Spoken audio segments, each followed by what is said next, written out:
सारी कौम ये जब तमाशा देखती है और इंसाफ मांगती है तो ये नून लीग वाले कहते हैं कि इमरान खान को डिस्क्वालीफाई करना चाहिए।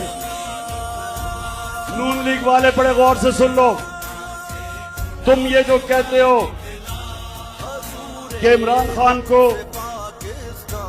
डिस्क्वालीफाई किया जाए क्योंकि नवाज शरीफ को किया गया, मुझे मेरे ऊपर केस बनाया जा रहा है किस चीज का?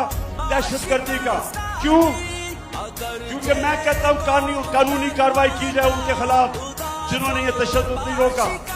4 अरबों रुपए के बड़े महलात इनकी मालिका मरियम नवाज थी।